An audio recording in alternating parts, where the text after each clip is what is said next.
alamin. Wassalatu wassalamu ala asyrafil mursalin wa ala alihi wa sahbihi ajma'in. Wa asyhadu an la ilaha illallah wahdahu la syarika lah. Wa asyhadu anna Muhammadan 'abduhu wa rasuluh. Shalawatu rabbi wa salamu alaihi wa ala alihi wa ashabihi wa man sara ala nahjihi wa istanna bi sunnatihi ila yaumiddin. Alhamdulillah, kita memuji syukur kehadirat Allah Ta'ala. Di pagi hari ini Allah Subhanahu wa Ta'ala memudahkan kita untuk mengingatnya, mengawali kegiatan kita di waktu pagi dengan berzikir kepadanya. Bagian dari doa Nabi sallallahu alaihi wasallam ketika bangun tidur, beliau membaca Alhamdulillahilladzi afani fi jasadi wa radda alayya ruhi wa adina li bidzikri. Segala puji bagi Zat yang telah memberikan kesehatan bagi fisikku, wa radda alayya ruhi, dan mengembalikan ruhku, wa adina li bidzikri, dan memudahkannya dan memudahkanku untuk mengingatnya. Dan alhamdulillah ketika nikmat itu kita dapatkan di waktu pagi ini. Sebagaimana yang disebutkan dalam pengumuman, kita akan mengupas tentang transaksi riba dalam akad kontemporer. Bagian dari prinsip yang perlu kita pahami bahwa Allah Subhanahu wa Ta'ala menjadikan Nabi Muhammad sallallahu alaihi wasallam sebagai rahmatan lil alamin. Pertanyaannya, yang menjadi rahmatan lil alamin jasad beliau, fisik beliau, ataukah ajaran beliau? Jawabannya yang mana hadirin? Yang menjadi rahmatan lil alamin itu jasad beliau, sosok beliau, ataukah ajaran beliau? Kita bisa menyimpulkan yang menjadi rahmatan lil alamin itu lebih kepada ajaran dibandingkan fisik. Betul bahwasanya sosok Nabi SAW adalah rahmatan lil alamin, tapi keberadaan beliau menjadi rahmatan lil alamin lebih kepada ajaran yang beliau sampaikan. Karena kalau fisik Nabi rahmatan lil alamin itu dibatasi pada fisik Rasulullah SAW, berarti sejak beliau wafat sudah tidak ada lagi rahmatan lil alamin. Apalagi keberadaan beliau itu dibatasi dengan waktu dan tempat, sehingga yang bisa menjangkau dengan fisik beliau hanya mereka yang ketemu Rasulullah SAW.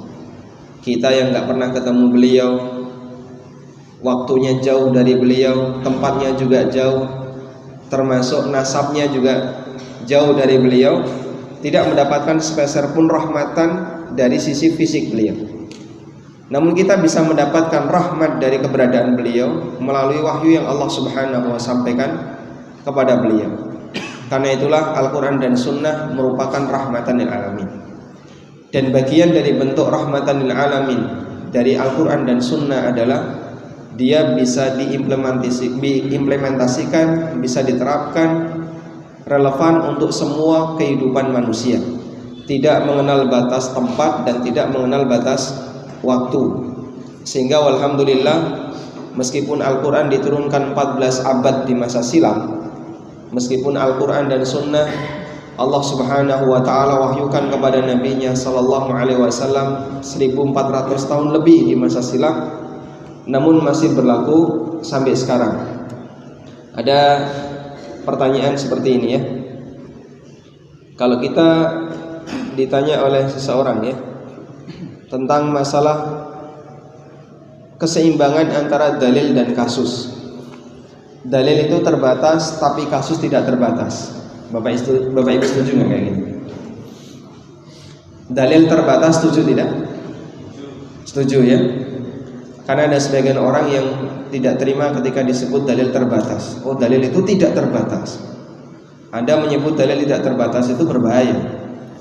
Karena begitu Nabi Shallallahu Alaihi Wasallam wafat, dalil itu sudah tidak lagi Allah turunkan, nggak ada dalil yang baru. Sementara kasus tidak terbatas. Yang menjadi pertanyaan adalah bagaimana caranya dalil terbatas bisa menjawab kasus yang tidak terbatas. Ada dua pendekatan di sana. Pendekatan pertama mengatakan karena kasus itu tidak terbatas, sementara dalil terbatas, maka dalil itu perlu menyesuaikan kasus. Sehingga Al-Quran dan Sunnah perlu misalnya ada istilah revitalisasi, entah reboisasi atau apa istilahnya orang-orang pinter. Karena itu biar Quran sesuai dengan kondisi masyarakat, maka dia harus menyesuaikan adat dan budaya. Akhirnya dilakukanlah gerakan penyesuaian Al-Quran dan Sunnah terhadap budaya di masyarakat. Saya mengkhawatirkan ketika ada sebagian orang yang mengatakan Islam perlu penyesuaian terhadap kondisi lingkungan dan budaya, memaksakan aturan Allah Subhanahu wa Ta'ala untuk sesuai dengan perbuatan dan praktek yang dilakukan oleh manusia. Ini kan kaidah yang kebalik ya. Yang benar gimana Pak? Budaya harus menyesuaikan aturan. Karena kalau kita ditanya mana yang lebih tua, aturan budaya ataukah aturan syariat? Di tempat kita aturan syariat lebih tua. Dan secara hierarki, hukum yang lebih tua lebih dihargai dibandingkan hukum yang lebih muda.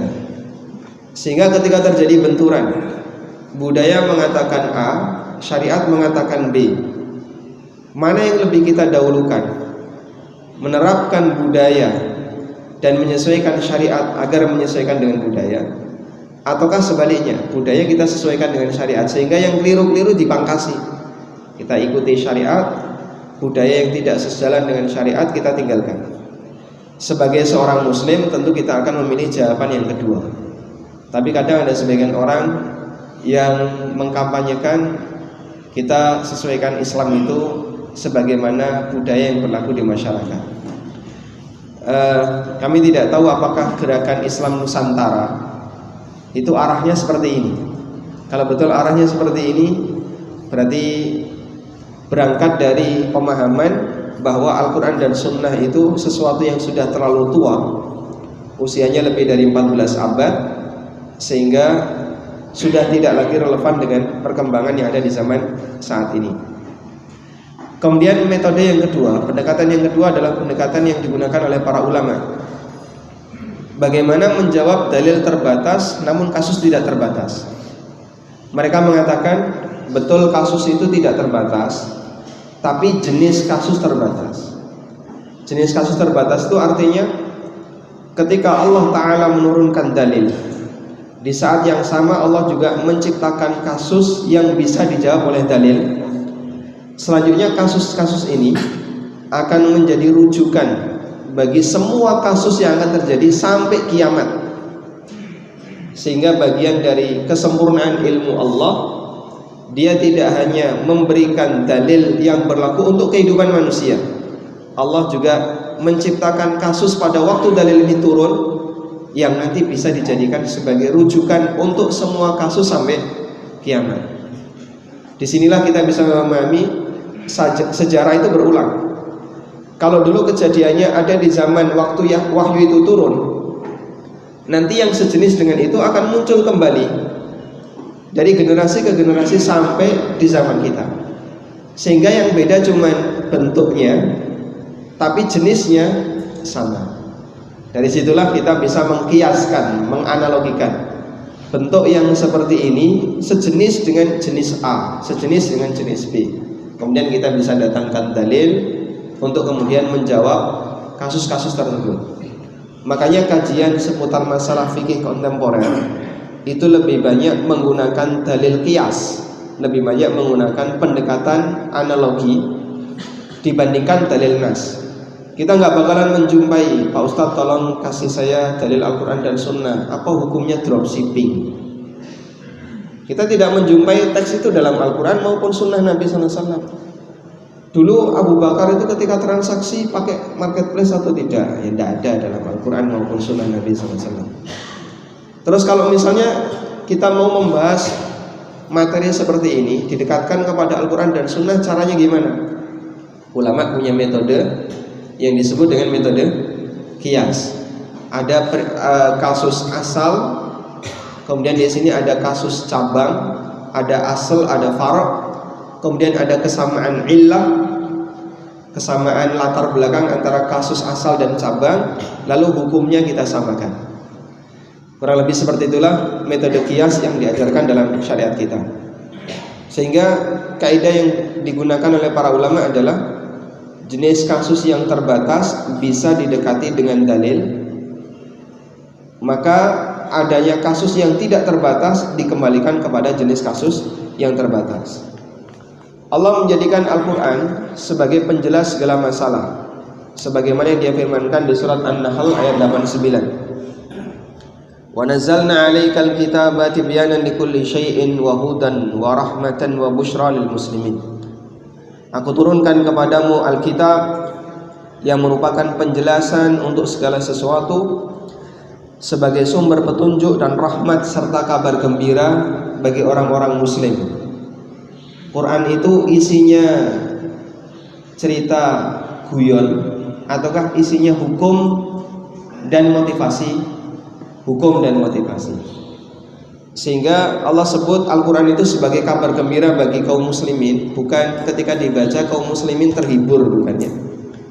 Tapi ketika Al-Quran itu dipelajari, maka kaum muslimin akan mendapatkan berbagai macam hukum-hukum yang baru, yang bisa jadi belum pernah dia kenal. Lalu dia merasa senang dengan hukum itu pada waktu Al-Quran ini diturunkan. Disitulah yang dimaksud Allah menjadikan Quran sebagai busyra lil muslimin. Makanya Bapak Ibu yang kami hormati, kalau kita menemukan atau mempelajari sebuah hukum yang belum pernah kita kenal, dari hasil sebuah pengajian saya mendapatkan satu pencerahan, ternyata yang selama ini saya lakukan keliru berdasarkan dalil yang tadi disampaikan oleh Pak Ustadz seperti ini. Ada dua sikap yang barangkali akan dimiliki oleh jamaah.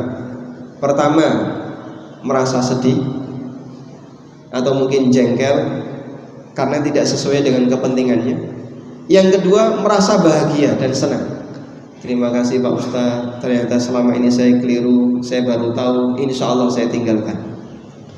Kalau Anda di posisi yang kedua, berarti bisa menjadikan Al-Quran dan Sunnah sebagai busyra lil muslimin. Tapi kalau masih di posisi yang pertama, nah nggak bener itu yang disampaikan, saya nggak percaya sama dalilnya.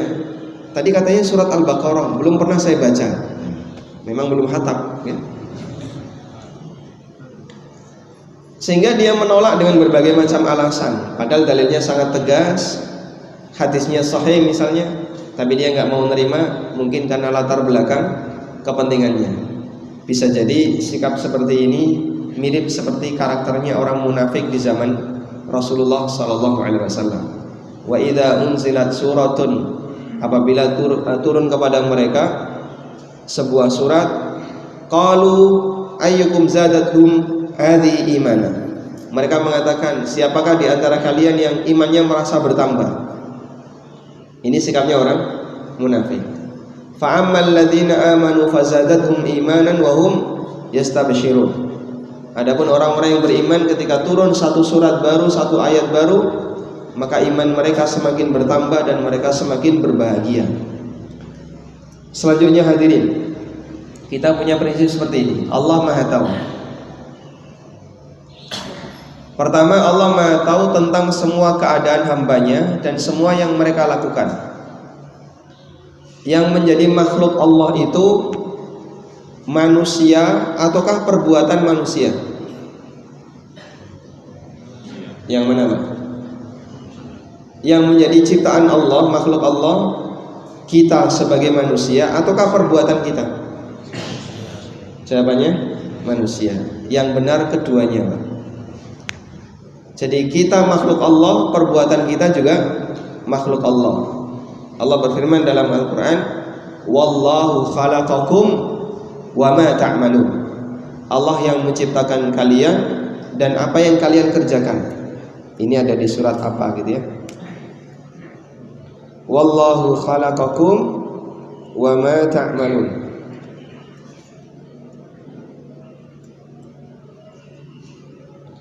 Ada di surat As-Saffat ayat 96.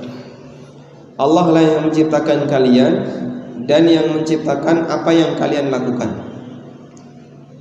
Sehingga kita dan perbuatan kita keduanya makhluk Allah. Berbeda dengan pemahaman Qadariyah. Kalau menurut Qadariyah, yang menjadi makhluk Allah itu manusianya. Sedangkan perbuatan manusia itu ya makhluknya manusia, ciptaannya manusia. Maka tidak dikembalikan kepada Allah. Karena itulah Qadariyah dalam agama kita disebut sebagai majusi umat ini. Karena dia meyakini ada dua pencipta. Yang pertama Allah Ta'ala sebagai pencipta manusia. Yang kedua manusia itu sendiri sebagai pencipta perbuatan manusia. Dan majusi itu kan kelompok yang punya keyakinan ada dua pencipta. Tuhan sebagai pencipta kebaikan dan Tuhan kegelapan yang merupakan pencipta keburukan. Tuhan cahaya pencipta kebaikan dan Tuhan kegelapan yang merupakan pencipta keburukan. Sehingga Qadariyah disebut sebagai majusi umat ini karena dia meyakini ada pencipta selain Allah Subhanahu wa taala. Karena dia yang menciptakan kita dan perbuatan kita, maka Allah Maha tahu terhadap kita dan seluruh perbuatan kita. Yang kedua, ketika Allah menurunkan wahyu, Allah tahu akan terjadi perubahan kondisi hambanya di masa mendatang. Allah tahu tidak Pak, ketika Allah menurunkan Al-Quran, kalau ternyata besok akan ada pesawat? Tahu. Allah tahukah kalau besok akan ada sabun? Tahu. Akan ada berbagai macam perubahan kehidupan? Tahu. Sekarang pertanyaannya begini, Nabi SAW beliau memerintahkan kalau kamu memberi minum anjing atau punya wadah yang berisi air terus dijilati anjing, maka jika wadah ini mau dipakai, diapakan Pak? Dicuci berapa kali? Ada orang yang protes, dicuci 7 kali, salah satunya pakai tanah. Itu makin mengotori atau makin membersihkan? Karena kan pakai tanah. Kenapa nggak kita gunakan rinso atau sabun, deterjen atau bahkan alkohol? Itu lebih bersih lagi. Dalam hadis Nabi SAW cuma menyebutkan dicuci 7 kali. Nah ini salah satu di antara contoh bahwa hadis ini tidak sejalan dan tidak relevan dengan perkembangan zaman. Karena di zaman Nabi SAW nggak ada sabun. Jawabannya adalah, apakah ketika Allah menurunkan wahyu kepada Nabi-Nya SAW berupa ajaran sunnah tadi, Allah tahu kalau besok akan ada sabun? Tahu. Oh barangkali Allah lupa sehingga tidak dicantumkan dalam hukumnya. Allah juga memberikan jawaban di surat Maryam, wa ma kana rabbuka nasiya. Rabbmu tidak lupa terhadap apapun yang dia perbuat. Dia tidak lupa masa silam dan tidak lupa kalau besok akan terjadi perubahan. Ada sebuah, kalau tidak salah ini tesis ya, yang ditulis oleh salah satu mahasiswa UIN Syarif Hidayatullah. Tesis ini mendapatkan penghargaan sehingga dikasih muqaddimah oleh mantan rektor Pak Azumardi, berjudul mengupas hadis-hadis bermasalah dalam Sahih Bukhari. Kemudian dikasih penjelasan, karena ketika itu disinkronkan dengan teknologi, menurut dia ini nggak relevan. Contoh ya, hadis tentang masalah anjing tadi ya. Wadah kalau dijilati anjing maka nanti dicuci 7 kali. Contoh yang lain, kalau ada minuman kecemplungan lalat maka dicelupkan terlebih dahulu, setelah itu dibuang. Contoh yang lain, Nabi SAW pernah menyebutkan dalam hadis riwayat Bukhari, suasana panas di siang hari itu min faihi jahannam, karena angin neraka yang bocor kemudian masuk ke alam dunia, jadi panas sekali. Dan dia anggap ini hadis yang aneh.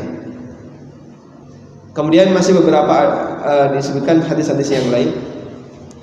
Kemudian buku itu dicetak, diterbitkan dan beredar di masyarakat. Ini salah satu di antara contoh sikap skeptis sebagian Muslim terhadap sunnah Nabi SAW. Kita tidak meragukan dari sisi validitas, karena hadis itu sahih, hadis riwayat Bukhari. Bahkan di judul sudah disebutkan hadis-hadis bermasalah dalam riwayat Bukhari. Tapi yang dipermasalahkan bukan masalah keabsahan, yang dipermasalahkan adalah menurut logika ini kayaknya nggak nyambung. Apa mungkin neraka bocor, Pak? Fayhu jahannam, angin neraka itu kan tidak mungkin masuk ke dunia menurut dia, sehingga nggak ada istilah cuaca panas disebabkan karena angin neraka. Tayyib. Nah, model-model seperti ini salah satu di antara bentuk bagaimana ketika ada seorang muslim yang dia meragukan kebenaran sebuah dalil disebabkan karena mengedepankan logika. Termasuk juga hadis yang diperdebatkan adalah Musa dan Nabi Adam itu pernah debat. Lalu Musa mengalahkan Adam. Ketemunya kapan? Adam hidup di waktu kapan? Musa hidup di zaman kapan? Kok bisa Musa sama Adam debat? Ini juga sering dipermasalahkan. Nah, hadirin yang dimuliakan Allah Subhanahu wa taala, kalau kita pakai prinsip seperti ini, innallaha ala kulli syai'in qadir. Allah Maha Kuasa atas segala sesuatu. Kita nggak perlu heran ketika mendengarkan berbagai macam riwayat yang nampaknya aneh, karena kita yakin Allah Maha Kuasa atas segala sesuatu. Prinsip ini sangat penting dan ini bagian dari akidah yang perlu kita bangun di tengah umat. Karena orang liberal sangat berupaya bagaimana melakukan pendangkalan terhadap ideologi kaum muslimin dengan cara menggunakan pendekatan logika. Tahun 2004, Departemen Agama menyelenggarakan lomba penulisan tesis award. Pemenangnya juara 1. Itu tesis yang ditulis oleh mahasiswa di UIN Jogja, Sunan Kalijaga. Judulnya menggugat keotentikan Quran. Jadi menurut penulis, Al-Quran yang saat ini beredar di masyarakat itu sebenarnya sangat syarat dengan pengaruh hegemoni Quraisy. Mengambil sejarah di peristiwa pembukuan Quran di masa Amirul Mukminin Utsman bin Affan. Mushaf Al-Imam, itu kan sebutan mushaf di zaman Utsman. Itu menjadi proyek di masa Utsman dengan prinsip, kalau kalian ketemu, kan ada tim penulis itu ya, salah satunya Zaid bin Thabit dan beberapa sahabat Quraisy yang lain. Kalau kalian ketemu ada perbedaan cara baca antara bahasa Quraisy dengan bahasa suku yang lain, maka tinggalkan bahasa suku yang lain, pakai bahasa Quraisy.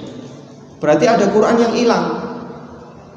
Makanya mushafnya Ibnu Mas'ud diambil oleh Utsman kemudian dibakar. Mushafnya Ubay bin Ka'ab juga seperti itu, diambil oleh negara kemudian semuanya dimusnahkan. Tinggal satu, yaitu mushaf yang diterbitkan oleh Amirul Mukminin Utsman bin Affan. Makanya diistilahkan dengan mushaf Utsmani. Lalu menurut beliau atau menurut orang ini, penulis ini, berarti ada bagian Quran yang hilang dan bisa jadi disisipi dengan bagian-bagian yang lain, karena itu tidak otentik. Wallahu a'lam. Jadi sampai dalam kondisi seperti ini hadirin, kita tentu saja mengingkari kesimpulan yang seperti ini. Yang dilakukan oleh Utsman itu tidak nambahi, tidak mengurangi, cuma menyatukan. Karena dikhawatirkan kalau dibiarkan Al-Quran ada 7 bahasa yang diturunkan oleh Allah, ketika itu dibiarkan menyebar di kalangan kaum muslimin, mungkin akan ada 7 agama Islam. Mungkin ada istilah agama Islam Advent, agama Islam Jawa, nanti agama Islam versi mana lagi. Yang satu saja sudah ketika kaum muslimin memahami banyak yang pecah, apalagi ketika berjumlah lebih banyak. Karena itu yang dilakukan oleh Amirul Mukminin hakikatnya adalah menyatukan kaum muslimin dan menghindari setiap potensi terjadinya perpecahan di tengah mereka. Baik, berangkat dari sini hadirin, kita akan mengupas tentang seperti apakah riba dalam transaksi kontemporer. Saya tidak perlu mengulang tentang bahaya riba, kemudian penjelasan tentang rincian riba. Sudah pernah belum? Ya? Sudah pernah ya? Sudah pernah. Barangkali masih ingat materinya. Riba ada berapa? Ada dua. Satu, riba apa Pak? Riba fadl. Yang kedua, riba nasi'ah. Baik. Jadi riba ada dua ya. Riba fadl dan riba nasi'ah. Fadl itu artinya penambahan. Kalau nasi'ah artinya penundaan. Baik, kaidah yang berlaku dalam riba fadl adalah semua utang yang menghasilkan tambahan, maka statusnya adalah riba. Yang kedua, kaidah yang kedua adalah semua akad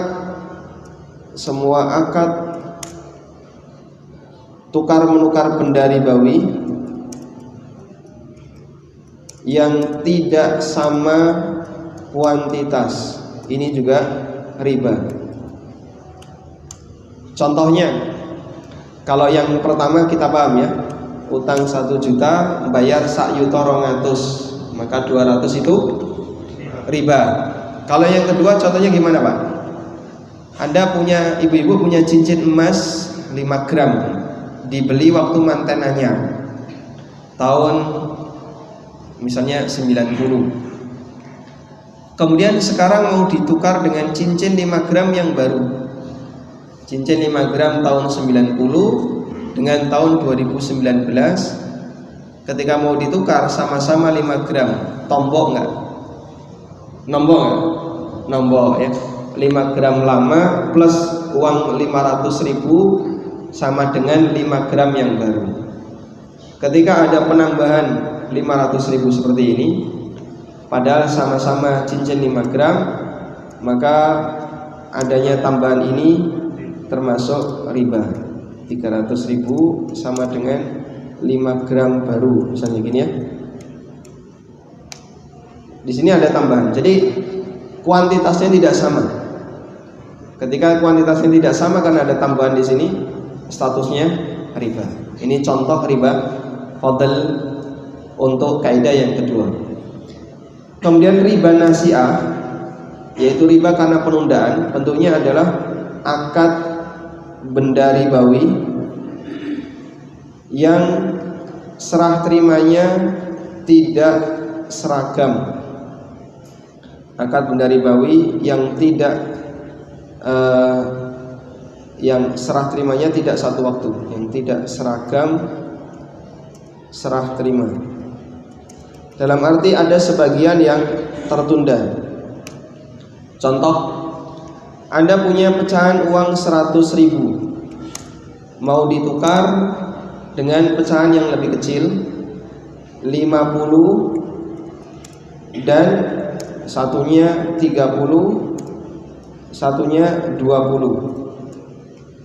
Tapi yang ini, yang 20 menyusul, sehingga yang diterima berapa?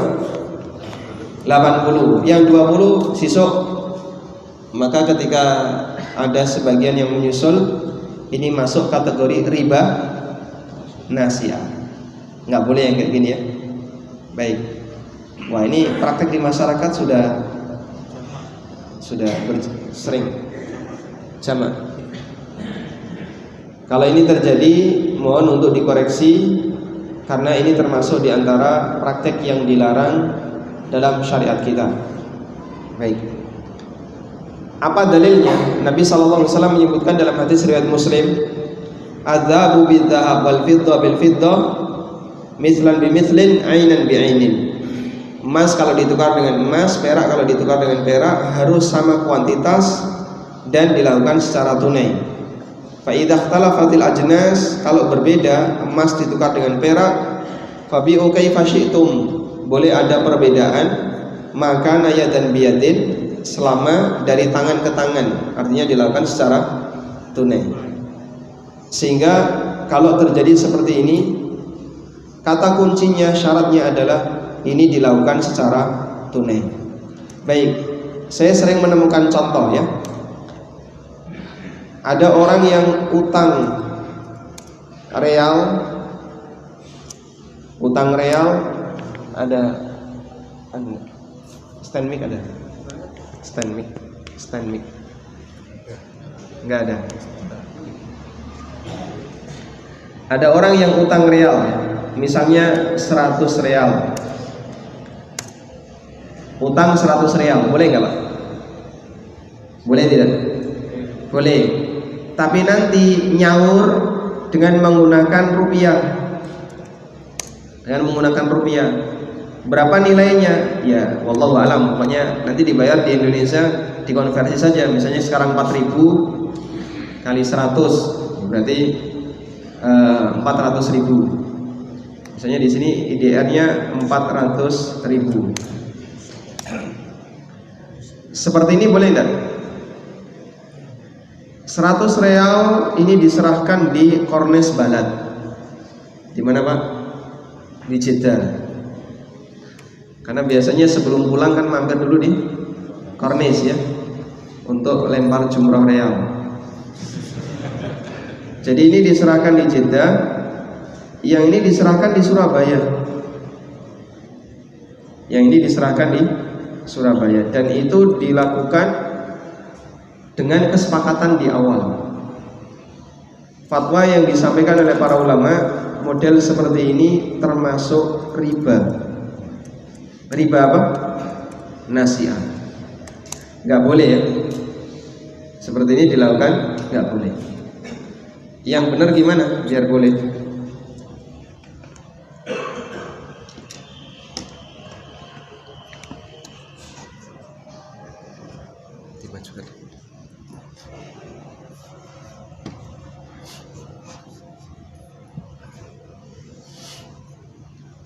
Bismillah. Biar boleh, yang benar gimana Pak? Yang benar, jadi kalau utang real 100, maka harus dibayar real 100. Utang emas bayar emas, utang uang bayar uang, utang dolar bayar dolar, utang real bayar real. Itu kaidahnya. Kalau mau dibayar pakai uang yang lain, berarti dikonversi di belakang. Ini dikonversi di belakang. Begitu ya. Makanya kalau ada orang yang utang uang tapi pakai standar harga emas, boleh nggak? Boleh atau tidak? Tidak boleh, karena ini sama dengan tukar menukar uang dengan emas tapi tidak tunai. Padahal syarat yang diberikan Nabi SAW adalah wajib tunai. Membeli emas secara kredit ini tidak diperbolehkan, karena membeli emas yang tidak tunai hukumnya dilarang dalam Islam. Ini termasuk praktek riba nasi'ah. Ini beberapa contoh kegiatan riba yang ada di masyarakat, yang ada sampai sekarang, dan Nabi SAW sudah mengingatkan, karena ini termasuk di antara bentuk transaksi mata uang yang tidak tunai. Contoh yang kita temukan di sekitar kita, mencicil emas ya. Kalau tidak salah ini ada di Pegadaian. Jadi Pegadaian menyediakan emas 5 gram. Dari yang disediakan emas 5 gram itu boleh dibeli secara bertahap. Tahap awal, misalnya saya punya uang 50.000, kasihkan, nanti ditampung. Akumulasinya setelah mencapai emas 5 gram, misalnya 3 juta. Setelah terkumpul 3 juta baru diserahkan, ini emasnya 5 gram. Nah, model seperti ini tidak diperbolehkan, karena ini berarti jual beli emas tidak tunai. Kembali kepada dalilnya, saya tadi sudah menyinggung biar semakin yakin di manakah dalil itu. Dalil itu ada dalam hadis dari sahabat Ubadah bin Samit.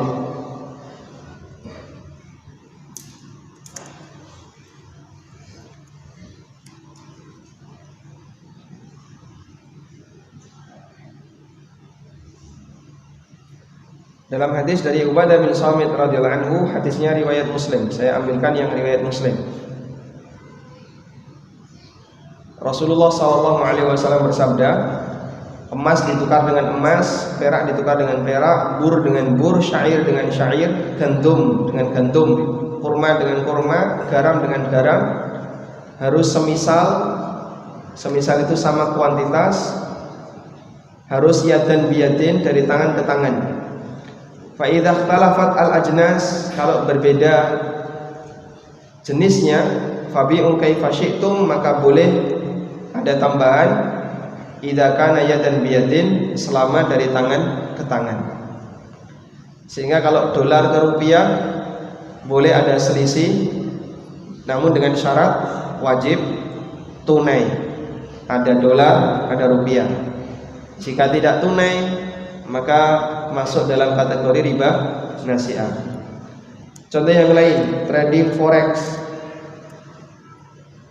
Dalam trading forex, tukar menukar mata uang asing, itu berlaku kaidah T+2 hari kerja.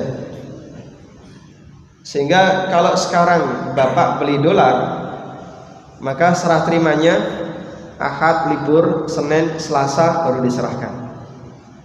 Uang diserahkan sekarang, rupiahnya, dolarnya hari Selasa atau hari Senin. Nah, ini tidak boleh. Kenapa nggak boleh? Karena tidak tunai. Ini beberapa contoh riba yang ada di masyarakat. Baik. Berikutnya kita akan memberikan contoh riba fadl. Ini tadi semuanya riba nasi'ah ya. Yang ini semuanya masuk kategori riba nasi'ah. Berikutnya adalah tentang riba fadl. Tentang riba fadl. Riba fadl tadi prinsipnya adalah penambahan dari akad utang atau akad tukar menukar benda ribawi.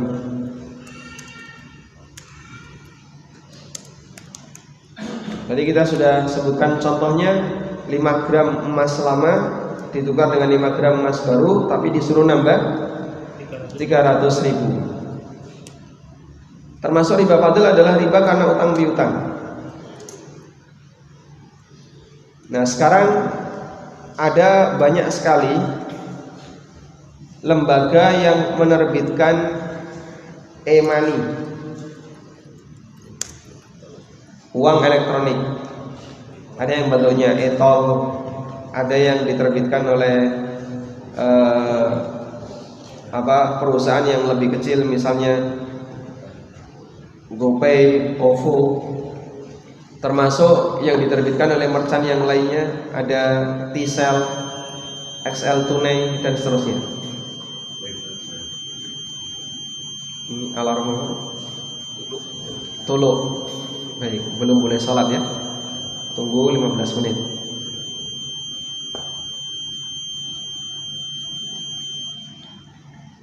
Kalau kita menggunakan fasilitas seperti ini, diperbolehkan atau tidak? Para ulama memberikan pendekatan. Apa hukumnya menggunakan e-money?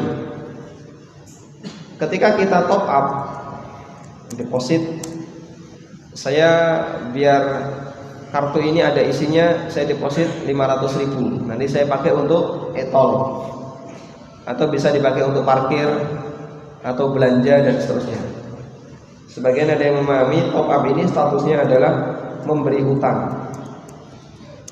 Jadi kita menyerahkan uang itu kepada pihak yang menerbitkan kartu e-money tadi dengan akad hutang. Saya utangi dulu kamu 500.000. Uang itu boleh dimanfaatkan oleh penerbit e-money.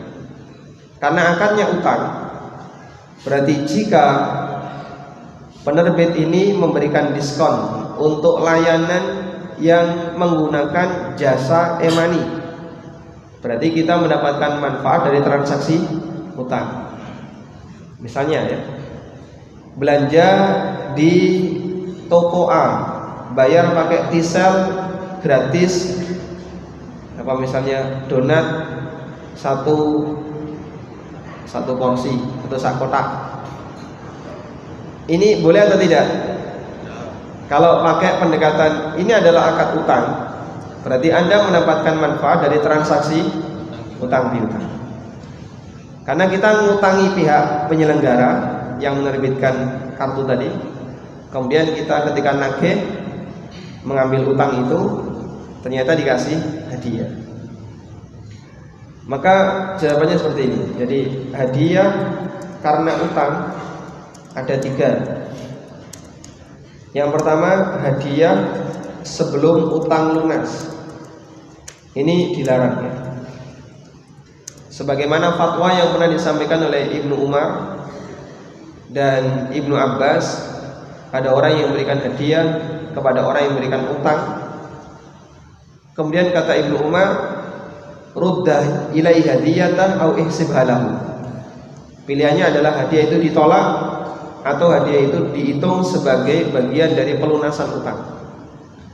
Sehingga kalau utangnya 1 juta, hadiah yang diserahkan 100.000, berarti utangnya tinggal 900. Yang 100 kemana? Dibayar pakai hadiah.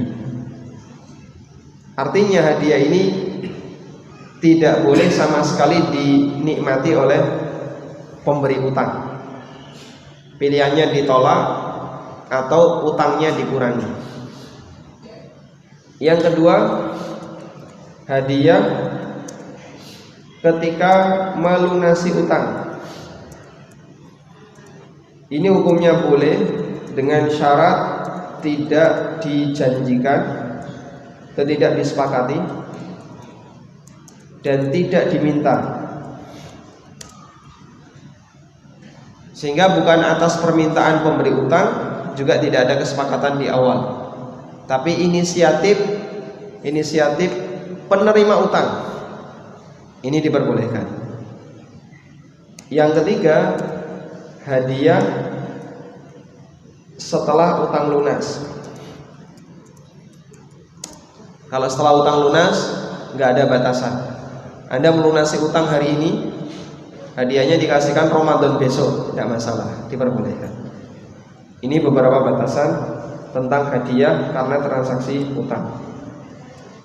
Nah, kalau kita menggunakan e-money, berarti di situ memberikan hadiah sebelum utang lunas. Apa hukumnya? Ya ini tidak boleh dilarang. Maka bonus itu tidak boleh diterima. Wallahu a'lam. Ini salah satu contoh pendekatan yang diberikan oleh ulama. Tanya. Cukup Bapak Ibu? Cukup ya? Ada sisa waktu 10 menit sebelum kita sholat syuruk. Barangkali ada yang mau disampaikan, kami persilakan. Silakan. Waalaikumsalam warahmatullahi wabarakatuh.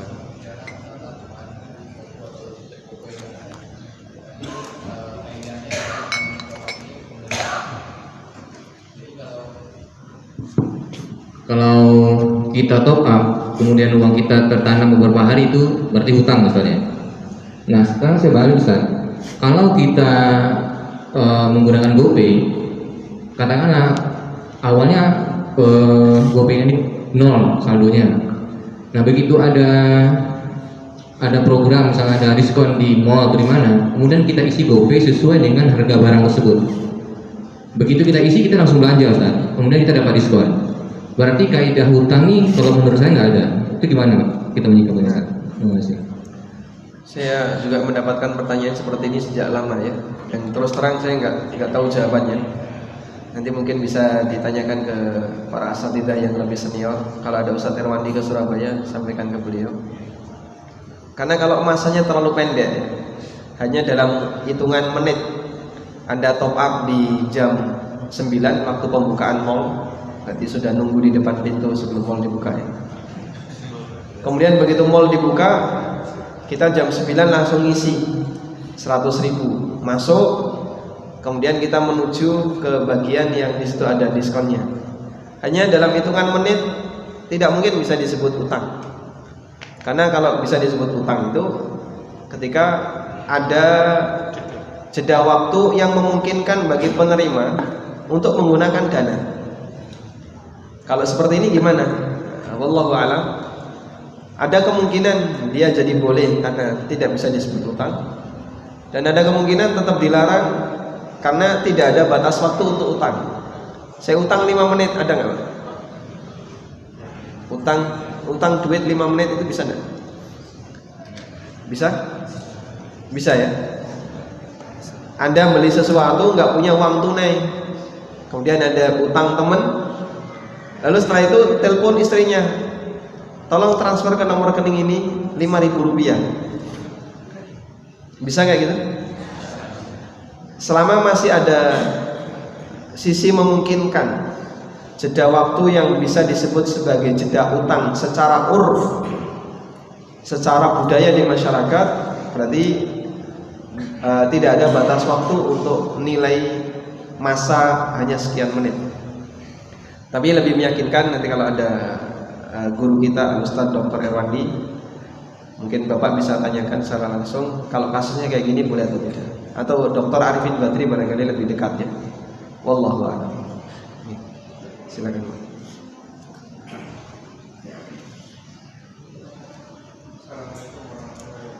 Waalaikumsalam warahmatullahi wabarakatuh.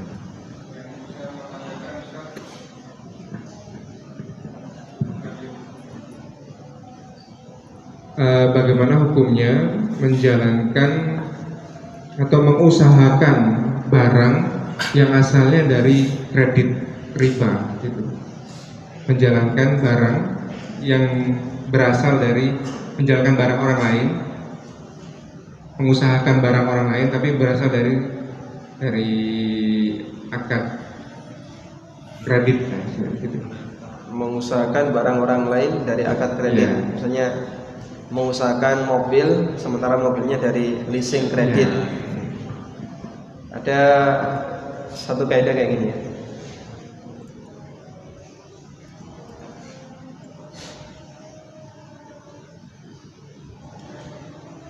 Yughtafaru fil baqa ma la yughtafaru fil ibtida.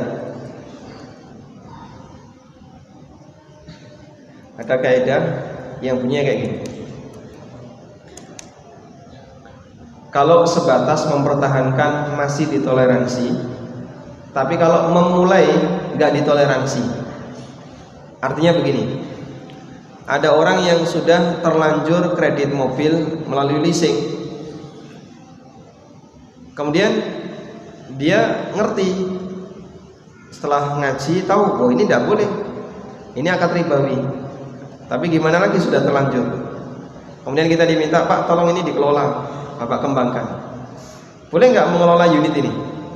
Diperbolehkan.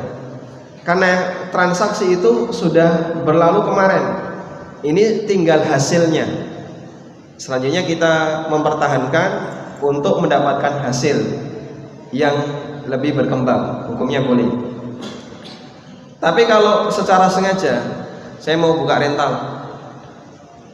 boleh nggak saya utang ke lembaga ribawi untuk membeli sekian unit mobil biar nanti bisa dipakai untuk nambah unit di rental saya? Oh, enggak boleh. Berarti Anda secara sengaja memulai hal yang terlarang.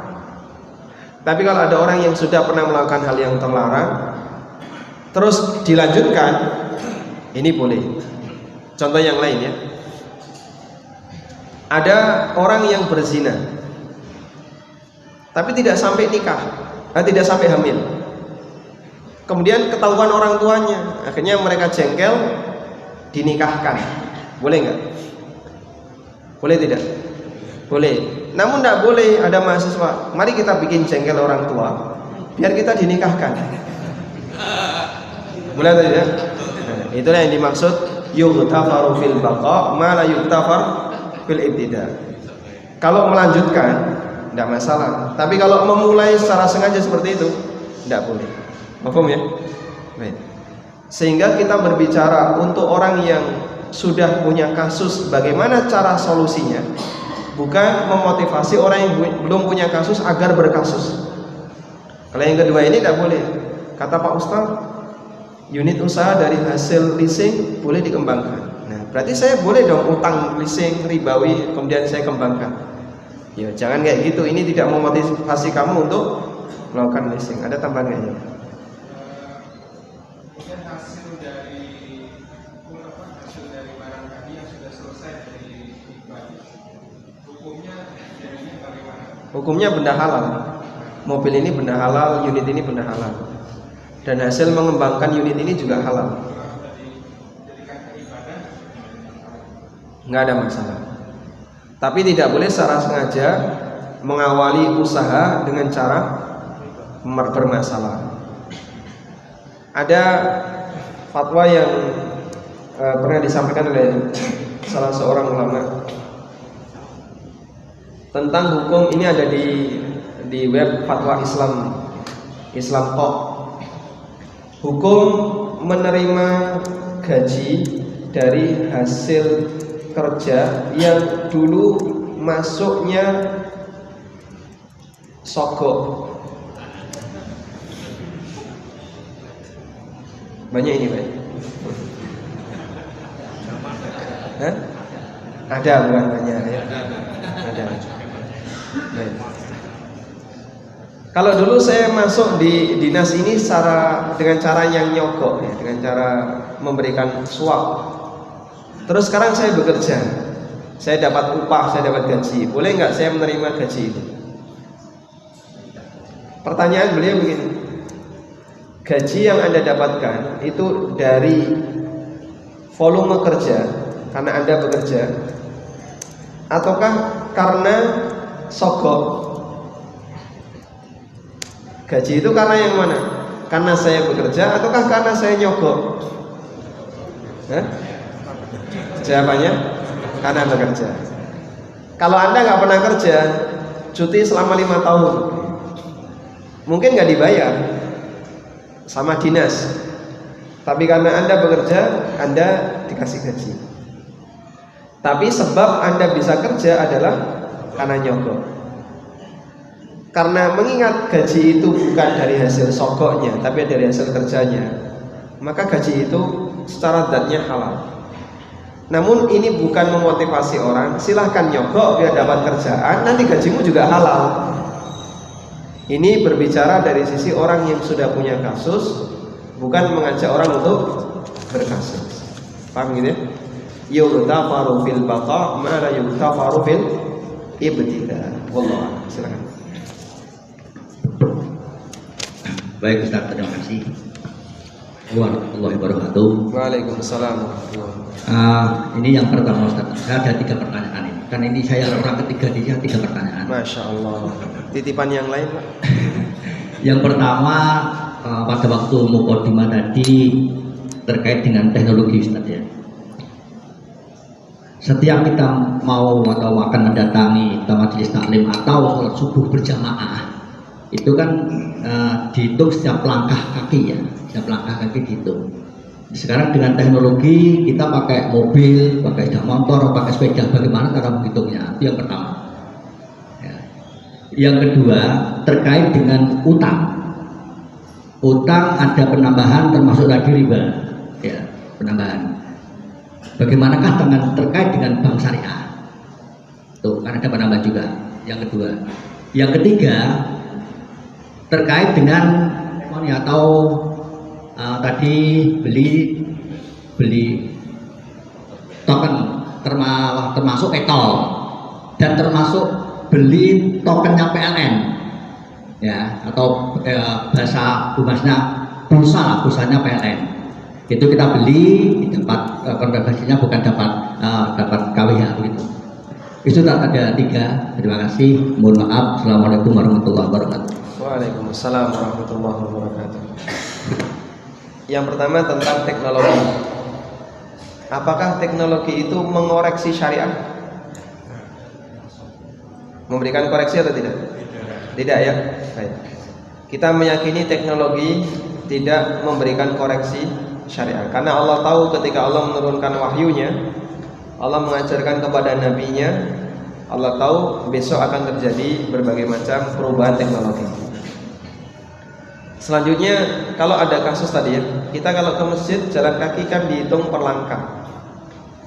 Kalau yang kita lakukan adalah pakai kendaraan, apakah dihitung RPM-nya atau gimana? Iya. Rotation per menit RPM. Apakah yang dihitung perputaran roda atau bagaimana? Di masa silam sudah ada kendaraan, tapi nggak pakai roda. Ada pakai roda ya, kuda, kemudian pakai apa ini, dokar kan roda. Di masa silam sudah ada kendaraan, pakai kuda, pakai keledai, pakai onta. Sehingga yang dihitung itu bukan telapak atau jejak kakinya onta atau kuda, yang dihitung jejak kakinya manusia. Dulu ada sahabat, satu kampung tinggal di Madinah tapi jauh dari Masjid Nabawi. Mereka satu kampung, Bani Salimah, jauh dari Masjid Nabawi, sehingga mereka punya rencana untuk eksodus, pindah gede besar-besaran. Tinggalkan kampung itu, kita buat kampung yang baru, tetangganya Masjid Nabawi. Dilarang oleh Nabi SAW. Kemudian beliau mengatakan, diyarukum asarukum, jauhnya rumah kamu itulah yang akan meningkatkan nilai pahala kamu, sehingga asar dari ibadah kamu, asar ibadah kamu, jejak lamanya langkah kamu, ini akan semakin memperbanyak pahala kamu. Nabi SAW melarang sahabat ini untuk pindah rumah. Tetap saja tinggal di sana nggak apa-apa, jauh nggak apa-apa. Semakin jauh kamu melangkah, maka kamu bisa mendapatkan pahala semakin banyak. Sehingga kembali yang dihitung adalah langkah kaki dan bukan kendaraan. Makanya Nabi SAW memberikan motivasi bagi orang yang Jumatan. Man bakkara wa btakara wa qtasala wa ghassala wa masya wa lam yarkab. Ini ada di hadis yang mana ya? Kita periksakan hadisnya.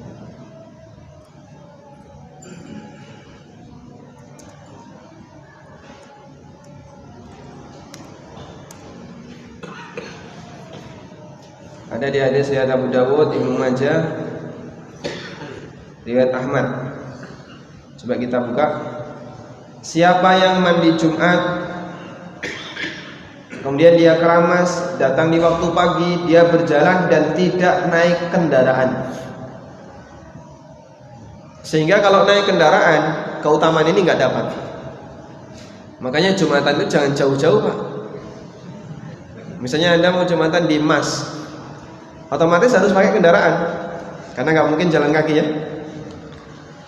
Akan lebih besar nilai pahalanya kalau Bapak Jumatan di masjid terdekat dengan jalan kaki. Tapi di sini bosan nih Mas, OTP. Nah itu urusan takmir.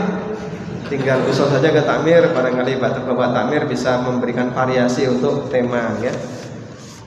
Baik. Yang kedua, terkait bank syariah itu bagaimana? Kita kalau menilai memang tidak bisa dibuat global. Menilai kalau melihat detail. Kalau dari sisi globalnya, memang bank syariah menurut pengakuan mereka sendiri belum bisa 100% syariah. Meskipun ada beberapa produk bank syariah yang sudah sesuai syariah. Makanya kalau saya menilai lebih kepada produknya dan bukan kepada lembaganya. Ada produk A, produk B, kita melihat produk ini insya Allah sudah sesuai, produk ini insya Allah sesuai. Dari mana kita tahu? Melihat praktek yang mereka kerjakan. Kemudian kita sampaikan ini tidak ada pelanggaran. Contoh ya, seperti akad wadiah di bank syariah, insya Allah ini sudah sesuai. Akadnya murni utang piutang, store duit, kemudian nanti masuk di rekening wadiah, sepeser pun nggak bakalan bertambah.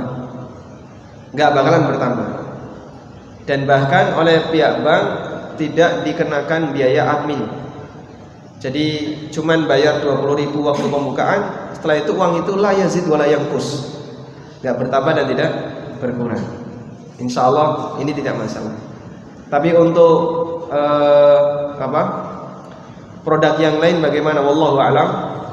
Kita ketika menilai itu berarti perlu diajukan satu persatu untuk melihat lebih dekat. Yang ketiga tentang beli token. Token listrik, terus apa lagi? Pulsa dan seterusnya. Yang bermasalah di mana, Pak? Masuknya keluarnya KWH, bukan rupiah. Padahal kita belinya rupiah, masuknya KWH. Kalau pulsa telepon masuk tetap rupiah ya. Beli 100.000 dapat pulsa 100.000. Belinya kan 102.000, dapatnya 100.000. Mungkin yang ditanyakan itu. Kalau belinya 102.000 dapat 100.000, berarti di sini tidak sama kuantitas.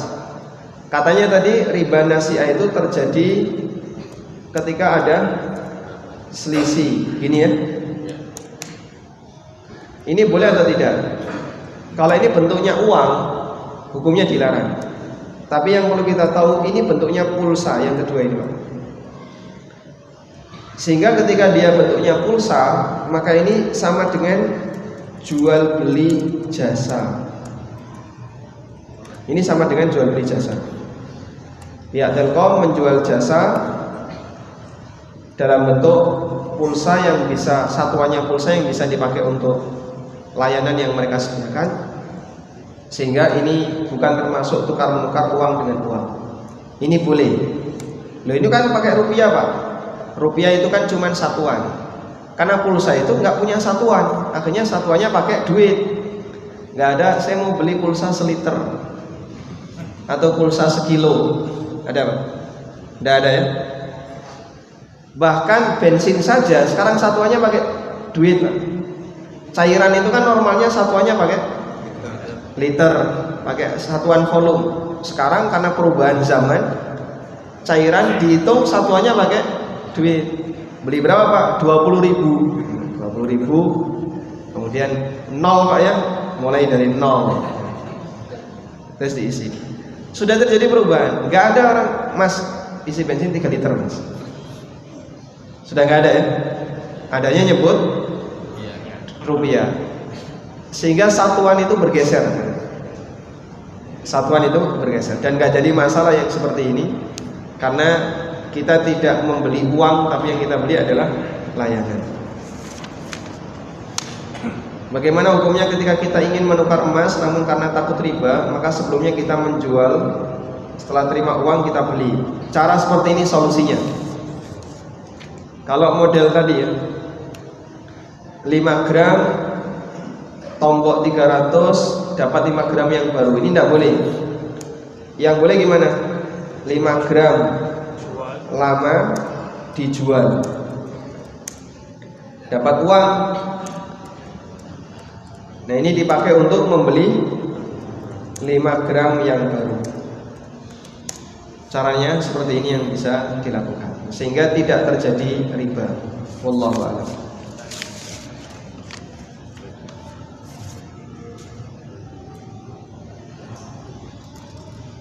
Bagaimana hukumnya kalau rumah kita dibeli orang dengan cara KPR?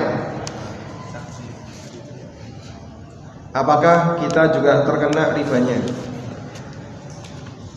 Kalau rumah kita dibeli dengan cara KPR, maka prinsipnya adalah Anda tidak terlibat sama sekali dalam transaksi dengan bank.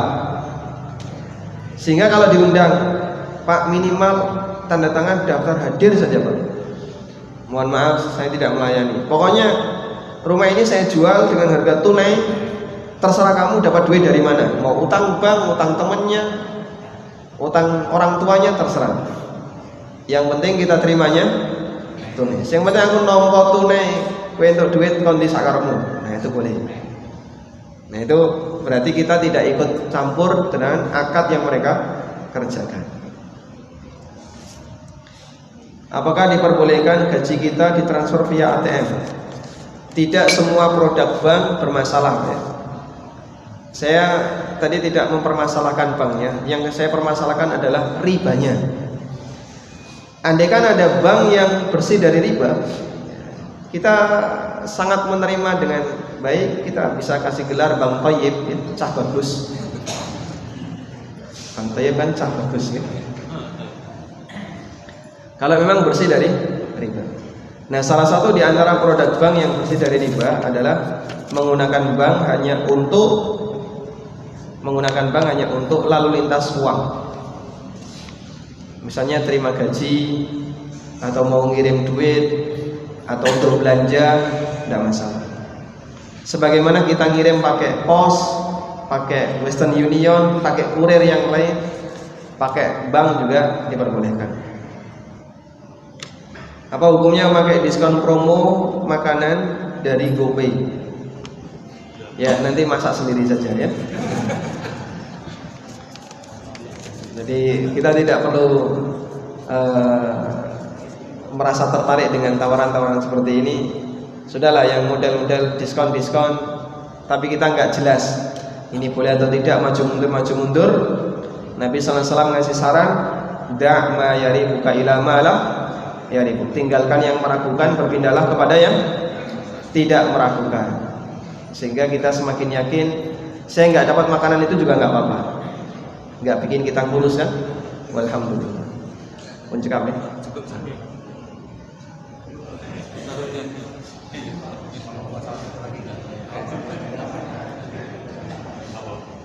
Saya ada urutannya.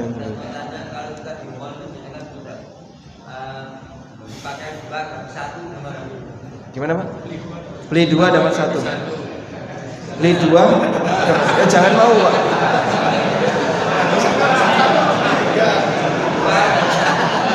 Ya. Beli 2 dapat 1. Ini dihapusin. Beli 2 gratis 1 ya. Boleh atau tidak yang kayak gini? Kalau diskon itu diberikan oleh penjualnya, tidak apa-apa. Sehingga pembayarannya bebas. Mau bayar pakai tunai, pakai transfer, pakai apapun, beli 2 gratis 1 boleh. Berarti sebenarnya misalnya beli 2 harganya berapa? 100.000. Itu aslinya harganya 33.000. Makanya dapat 3. Saya kan beli mobil kredit, terus saya kan tahu kalau kredit itu riba, terus saya over kredit kan, itu boleh apa enggak maksud? Kredit tidak riba kreditnya. Kredit di mana dulu? Leasing. Leasing. Iya. Kalau kreditnya enggak. Baik. Kemudian dioper. Ya. Kenapa dioper? Takut. Apa namanya? Takut riba. Takut riba. Ya. Kalau takut riba sudah terjadi. Sudah terjadi kemarin ribanya. Jadi mau dioper tidak dioper, ribanya sudah terjadi. Nah, kalau solusinya, kalau alasan dioper karena nggak mampu bayar, kami terima. Kalau alasan dioper karena takut riba, lah kemarin sudah dilakukan. Ribanya kan waktu akadnya, ini tinggal melunasi. Maka yang bisa dilakukan adalah, saya masih sanggup untuk melunasi dan masih senang dengan mobil ini, lunasi segera. Biar tidak kena denda. Dan bila perlu kalau bisa menawar, silakan menawar. Begitu? Berarti kayak KPR rumah kalau nggak mampu ya silakan aja gitu. KPR rumah kalau nggak mampu ya dikembalikan aja kalau nggak mampu ya. Nggak mampu bayar jangan dipaksakan.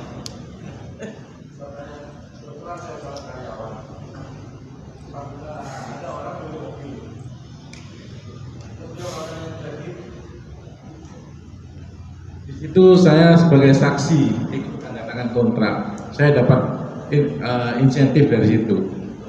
Bagaimana Ustaz? Karyawan orang beli mobil di Leasing.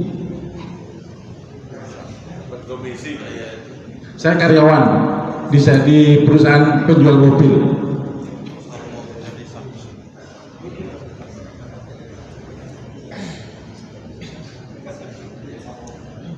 Ibnu Mas'ud pernah mengatakan, la'ana Rasulullah sallallahu alaihi wasallam akilar riba wa mukilahu wa syahidahu wa katibahu. Rasulullah sallallahu alaihi wasallam melaknat orang yang makan riba, yang memberi makan riba, yang menjadi saksi dan pencatatnya. Jadi untuk selanjutnya kita tidak boleh menjadi saksi, mereferensikan atau ikut mencatat, ditinggalkan. Transaksi yang dilakukan oleh orang lain kita tidak bertanggung jawab ketika kita tidak terlibat. Tapi kalau kita ikut campur di situ, terlibat, nonton atau bahkan ikut tanda tangan, ya ta'awun 'alal itsmi wal 'udwan, termasuk tolong menolong dalam dosa. Sehingga kita sarankan tinggalkan. Semoga nanti Allah gantikan yang lebih baik. Bapak bisa cari divisi yang tidak ada kaitannya dengan persaksian transaksi itu. Misalnya di posisi apa, Pak? Sebatas administrasi di belakang atau sales. Semua sekarang yang dilakukan marketing sudah seperti begitu, Ustaz. Harus jadi saksi. Harus jadi saksi. Bisa nggak jadi saksi? Nggak bisa, Pak. Nggak bisa. Wah, ini berarti harus langkahnya harus dibuat lebih tegas ya. Bisa jadi sampai harus pindah divisi. Bapak di marketing ya? Di marketing. Kalau bisa pindah divisi, pindah divisi. Bagian teknis itu yang paling nyaman ya. Semoga Allah memberkahi Bapak. Barakallahu fiikum. Cekap ya? Baik. Nanti di belakang atau lanjut di Rewin. Nanti di Rewin jam 9 nanti ya. Insya Allah waktunya lebih longgar di Rewin, jam 9 sampai zuhur. Kita akan membahas tentang bagaimana cara mengembangkan wakaf milenial. Wakaf tapi model baru ya. Wassallallahu ala nabiyyina Muhammadin wa ala alihi wa sahbihi wa sallam wa akhiru da'wana alhamdulillahirabbil alamin. Subhanakallahumma wa bihamdika asyhadu an la ilaha illa anta astaghfiruka wa atubu ilaik. Wassalamualaikum warahmatullahi wabarakatuh.